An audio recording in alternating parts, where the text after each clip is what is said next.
राधे। छोटे छोटे बच्चों के मन में ज़रूर ख्याल आता है कि शिव ही सत्य है, यह कैसे प्रकट होता है।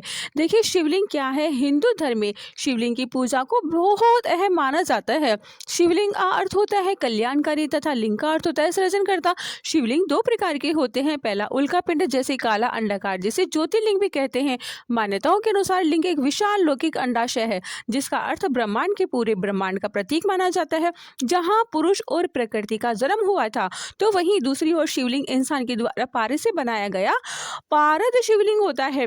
शिव की उत्पत्ति कैसी हुई, ये सवाल जरूर छोटे छोटे बच्चों के मन में आता ही है। शिव शंभु माने गए हैं, यानी उनका जन्म नहीं हुआ, क्योंकि शिव स्वयं सत्य है और वे अनादिकाल से सृष्टि में है। लेकिन उनकी उत्पत्ति को लेकर अलग अलग कथाएं सुनने को मिलती है।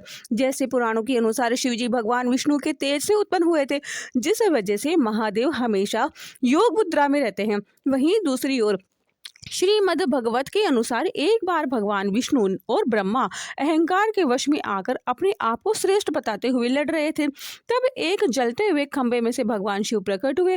वहीं दूसरी ओर विष्णु पुराण में शिव जी के जन्म का एक रहस्य भी है कि विष्णु पुराण में शिव के वर्णन में लिखा है कि एक दिव्य बच्चे की जरूरत होने के कारण ब्रह्मा जी ने तपस्या की, जिसकी वजह से अचानक उनकी गोद में रोते हुए बालक स्वरूप शिव प्रकट हुए।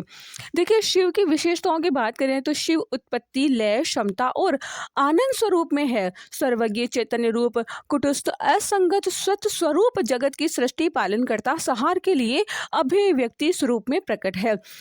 भगवान शिव सत्य, चित्त और आनंद स्वरूप है। वे उमापति है और अधर्म नारीश्वर भी कहते हैं।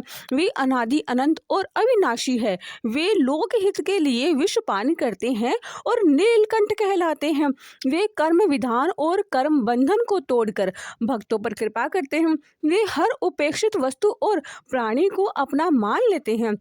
वे महाकाल कहलाते हैं, अर्थात समय, काल, भूत, वर्तमान, भविष्य पालनकर्ता के रूप में एक दिव्य शक्ति के रूप में भी विराजित है। इसी ब्रह्मांड रूपी जगत में वे अपने स्वरूप द्वारा पूर्ण सृष्टि का भरण पोषण करते हैं। शिव महान योगी और योग मार्ग के 8 अंगों में यम, नियम, आसन, प्राणायाम, प्रत्याहार, धारण, ध्यान और समाधि स्वरूप में शामिल होते हैं। वे भक्तों को कई बार भूल वंश होते भी थोड़े सी पूजन पर भी मन चाहा वरदान दे देते हैं।